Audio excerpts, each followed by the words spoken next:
प्रश्न छ, त्रिदोष भनेको के हो र यसले हाम्रो स्वास्थ्यमा कस्तो प्रभाव पार्छ? सुन्दर प्रश्न छ। शरीरको आफ्नो प्रकृति छ। कफ, वात, पित्त यो त्रिगुणबाट शरीरको निर्माण भएको हुन्छ, सञ्चालन भएको हुन्छ। यसमा दोष आउनु, कफ, वात, पित्त यसमा दोष आउनु अथवा यसमा असन्तुलन आउनु त्रिदोष मानिन्छ। यो शरीरको प्रकृति हो र प्रकृति हेरेर उपचार खोजिन्छ। शरीरमा कुनै पनि बिमारीहरू हुन्छन्, त्रिदोषको अथवा यो त्रिगुणमा कफ, वात, पित्तमा दोष देखिएपछि मात्रै बिमारी हुन्छन्, अङ्गहरू असन्तुलित हुन्छन्। त्यसैले आयुर्वेदमा विशेष गरेर शरीरको प्रकृति हेरेर उपचार गर्ने व्यवस्थाहरू पाइन्छ। अब उपचारका धेरै विधिहरू छन्। सबैले स्वास्थ्यमै काम गरेका छन्। स्वास्थ्यभन्दा महत्त्वपूर्ण अरू केही पनि रहन्छ। त्यसकारण जान्ने व्यक्तिहरू सबैले स्वास्थ्यलाई प्रमुखतामा राखेका छन्। धेरै प्रकारका चिकित्सा पद्धतिहरू छन्। एलोपेथी, नेचुरोपैथी, आयुर्वेद, योग, प्राणायाम, ध्यान यी सबै स्वास्थ्यसँगै सम्बन्धित छन्। सबैले स्वास्थ्य राम्रो बनाउन चाहन्छन्। तर कसैले चाहिँ रोग लागिसकेपछि त्यो बिमारीको पहिचान गरेर त्यो बिमारीको उपचार गरेका छन् भने कसैले चाहिँ त्यो रोग लाग्नुको कारण के हो त्यो कारणको खोजी गरेका छन्।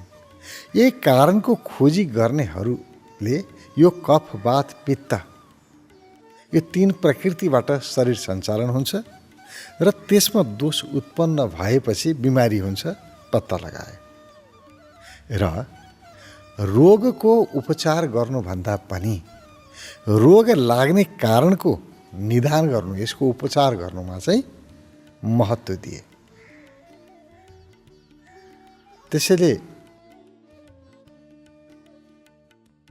यो आयुर्वेद लगायतका जडीबुटीका उपचारहरूलाई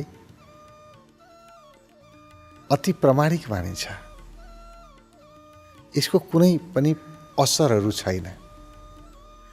कमभन्दा कम साइड इफेक्ट, कमभन्दा कम असरबाट उपचार गर्ने र उपचार गरिसकेपछि जडैबाट त्यो भित्रैदेखि त्यो रोगलाई उखालेरै फालिदिने, रोगको जरो नै उखालेर फालिदिने यो रूपमा लिइन्छ। अब कसरी थाहा पाउने मेरो शरीर कफ प्रकृतिको हो, वात प्रकृतिको हो या पित्त प्रकृतिको हो, र कसरी उपचार गर्ने, कसरी सन्तुलनमा राख्ने, यो मूल प्रश्न हो। विशेष गरेर वात पित्तलाई सन्तुलनमा हाम्रो आहार विहारले राख्छ। हाम्रो खानपान कस्तो छ, व्यायाम कस्तो छ, शारीरिक सक्रियता कस्तो छ, त्यसले निर्धारण गर्छ। यदि सन्तुलित खानपान छ, सन्तुलित आहार विहार छ भने कफ, वात, पित्त तीनटैमा दोष उत्पन्न हुन पाउँदैन। असन्तुलन हुन पाउँदैन। त्यसैले खानपान महत्त्वपूर्ण छ। अब यो पनि उमेर अनुसार हुन्छ, कसमा के बढी भन्ने। सानो उमेरमा कफको प्रकोप बढी हुन्छ, बढी कफ क्रियाशील हुन्छ। त्यही भएर साना बच्चाहरूलाई बढी चिसो लाग्ने, रुगा लागिरहने, नाक बगिरहने इत्यादि देखिन्छ। किनभने यो बेलामा यो कफको बाहुल्यता हुनैपर्छ। शरीरको विकासको लागि कफको जरुरी छ। त्यसकारण प्रकृतिले त्यस्तै व्यवस्था गरेको छ। युवा अवस्थामा पित्तको बाहुल्यता हुन्छ, त्यसै गरी वृद्ध अवस्थामा वातको बाहुल्यता हुन्छ। बच्चा अवस्थामा कफ बढाउने प्रकृतिका खानेकुराहरू नखाँदै राम्रो। युवा अवस्थामा पित्त बढाउने खानेकुराहरूबाट बच्नु नै ठिक छ र वृद्ध अवस्थामा वात बढाउने क्रियाहरूबाट, खानपानहरूबाट आफूलाई अलग राख्नु नै बढी राम्रो हुन्छ। यसको अर्थ सबैमा लागू हुन्छ भन्ने होइन। त्यो जन्मजातै कसैमा कुनै बढी पनि हुनसक्छ, अथवा उसको जीवनशैलीले कसैमा के घटबड भएको हुन पनि सक्छ। त्यसकारण यसलाई यही गर्नुपर्छ भनेर भन्न चाहिँ सकिँदैन। उसको प्रकृति हेरेर मात्रै सल्लाह दिन सकिन्छ। अब कति मानिसहरूको प्रकृति नै त्यस्तै हुन्छ, स्वभावै त्यस्तै हुन्छ। यो जन्मजातै गुण पनि आएको हुन्छ कि वात प्रकृतिको हो यसको शरीर, या पित्त प्रकृतिको हो, या कफ प्रकृतिको हो। एउटा जन्मजातै पनि हुन सक्छ। जस्तो गुणले बताउँछ, उसको स्वभावले बताउँछ।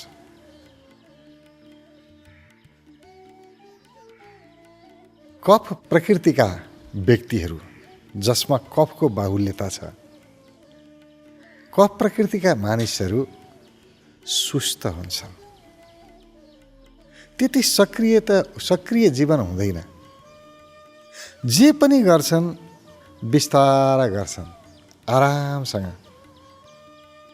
कसैले हौसला दियो, अलिकति प्रेरणा दियो, मोटिभेट गर्यो, तपाईँ गर्नुपर्छ, अलि छिटो गर, यो गर, तिमी गर्न सक्छौ, अलिकति सक्रियता देखाएको जस्तो गर्छ।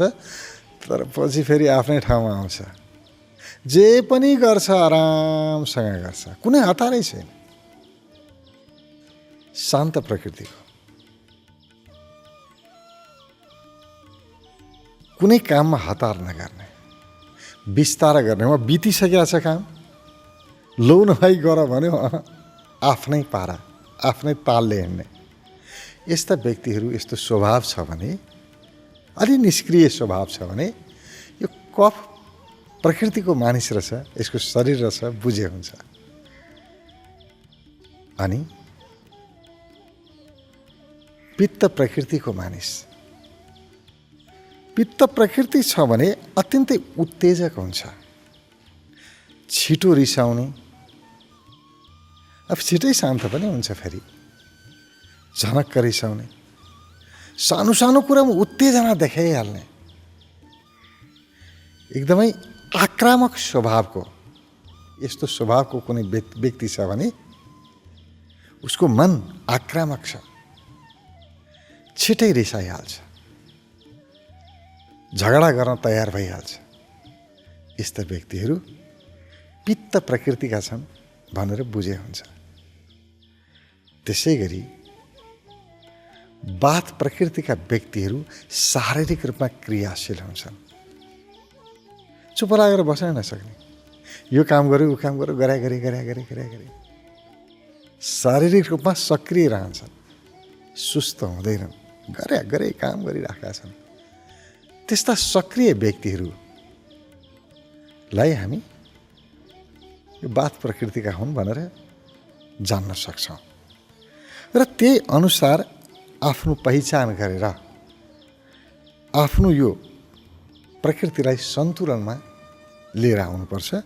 अब कुनै पनि प्रकारको बिमारी, असहजता, चाहे मानसिक होस् चाहे शारीरिक होस्, यो कफ, वात, पित्त, यो त्रिगुणको असन्तुलनबाट सुरु हुन्छ। जहाँ त्रिगुण असन्तुलित भयो, तीनटा मध्ये एउटा कुनै, तीनटै असन्तुलित हुनु पर्दैन, तीनटा मध्ये एउटा बढी भयो या कम भयो। अब पित्त जति चाहिने त्यति त्योभन्दा कम भयो भने पनि हुँदैन, पाचन प्रणाली बिग्रिन्छ, पचाउन अप्ठ्यारो हुन्छ, खाना पच्दैन। अब आवश्यकताभन्दा बढी भइदियो भने पनि यसले फेरि पनि पाचन प्रणाली बढाउँछ, एसिडिटी बढ्ने दुनिया प्रकारका समस्याहरू यसले उत्पन्न गर्छ। सबै कुरा सन्तुलनमा हुनुपर्छ, किनभने सन्तुलन नै जीवन हो। जहाँ असन्तुलन हुन्छ त्यहाँ अप्ठ्यारो हुन्छ। त्यसकारण यसको अब यो त्रिदोषलाई, यसैलाई त्रिदोष भनियो, असन्तुलन, कफ, वात, पित्तको असन्तुलनलाई त्रिदोष भनियो। यो त्रिदोषलाई हटाउनको लागि अथवा सन्तुलनको लागि के गर्नुपर्छ त? अब यसका उपचार पद्धतिहरू धेरै छन्। जडीबुटी आयुर्वेद छ, यो प्राकृतिक चिकित्सा छ, एलोपेथी छ, विभिन्न प्रकारका यी उपचार पद्धतिहरू छन्। र तर ती उपचार पद्धतिहरूमध्ये पनि सर्वोत्तम मानिन्छ योग। योग, प्राणायाम, कफ, वात, पित्त तीनटैको सन्तुलनको लागि महत्त्वपूर्ण मानिन्छ। आसन, योगको अर्थ आसन अनि प्राणायाम। त्यो भन्दा पनि महत्त्वपूर्ण, आसन प्राणायाम भन्दा पनि अगाडि सर्वोत्तम विधि हो ध्यान। ध्यानबाट त्रिदोषलाई पनि नियन्त्रणमा लिन सकिन्छ। कुनै प्रकारको औषधि छैन, मात्रै ध्यानबाट। ध्यानमा तीनटा कुरा हुन्छ, मन, भाव, चेतना। मन, भाव र चेतनाको संयुक्त बलबाट, शक्तिबाट उपचार गर्न सकिन्छ। मन, भावना र चेतनालाई योग बनाउने, योग गर्ने, जोड्ने र यो त्रिशक्ति, तीनटा शक्तिलाई एकै ठाउँमा लिएर आएर हामी वात, कफ, पित्तलाई सन्तुलनमा लिएर आउन सक्छौँ। र योगीहरूले यही गरे। योग गर्ने व्यक्तिहरू, ध्यान गर्ने व्यक्तिहरू कहाँ औषधि खोज्न जाने? शरीर त उही हो, सबैको शरीर त्यही हो। शरीरको आफ्नो धर्म, कहिले के बिग्रिन्छ, कहिले के बिग्रिन्छ, एक नास्ता हुँदैन। स्वास्थ्य, अस्वास्थ्य यो त जीवन हो, हुन्छ। तर यदि कहीँ अलिकति पनि शारीरिक या मानसिक असहजता अनुभव भयो भने योगीहरू ध्यानद्वारा यसको उपचार खोज्थे, निदान खोज्थे। ध्यानद्वारा गर्न सकिन्छ। त्यसकारण यसका उपचारहरू एउटा बाहिरबाट गर्ने, औषधि लिएर, औषधिको प्रयोगद्वारा कफ, वात, पित्तलाई सन्तुलनमा राख्ने, खानपानद्वारा कफ, वात, पित्तलाई सन्तुलनमा राख्ने, अनि योग, आसनहरू, प्राणायामद्वारा यसलाई सन्तुलनमा राख्ने, ध्यानद्वारा यसलाई सन्तुलनमा राख्ने, यी विधिहरू प्रचलित छन्। यसमध्येका कुनै पनि विधि गरेर हामी आफ्नो शरीरमा रहेको त्रिदोषलाई व्यवस्थित गर्न सक्छौँ। अब हेर्नुहोस्, कुन कुराले मेरो त्रिदोष ठिक भयो अथवा कफ, वात, पित्त सन्तुलनमा आयो, यो धेरै महत्त्वपूर्ण होइन। सन्तुलनमा आयो त्यो चाहिँ महत्त्वपूर्ण हो। त्यसकारण हामीले यसैलाई समाउने, यसलाई निषेध गर्ने भन्न मिल्दैन। यदि औषधि लिएर पनि यो त्रिदोषलाई हटाउन सकिन्छ भने लिने औषधि। कफ वात पित्तलाई सन्तुलनमा लिएर आउनको लागि औषधि प्रयोग गर्नु पर्यो भने नि गर्ने। प्राणायाम, योग यसलाई पनि प्रयोग गर्ने, ध्यानलाई पनि प्रयोग गर्ने, आयुर्वेदलाई पनि प्रयोग गर्ने। जे गरे पनि हुन्छ, तर ठिक हुनुपर्छ। आफूमा जे पनि समस्या आउँछ शारीरिक मानसिक, यो चाहिँ त्रिदोषको असन्तुलनले, त्रिगुणको असन्तुलनले भएको हो भन्ने यो चाहिँ बुझ्नुपर्छ र त्यसमा उपचार खोज्नुपर्छ। यानि कि बिमारी लाग्यो, बिमारी हटाउनु आफ्नो ठाउँमा छ। त्योभन्दा पनि महत्त्वपूर्ण बिमारी लाग्नुको कारणलाई हटाउनु अरू महत्त्वपूर्ण हुन्छ। र बिमारी लाग्नुको कारण चाहिँ कफ वात पित्तमा देखिएको विकार हो, असन्तुलन हो, दोष हो। त्यसको दोष हटाइदिएपछि बिमारी निको पार्नलाई अत्यन्तै सहज र सजिलो हुन्छ। त्यसका लागि सन्तुलित रूपमा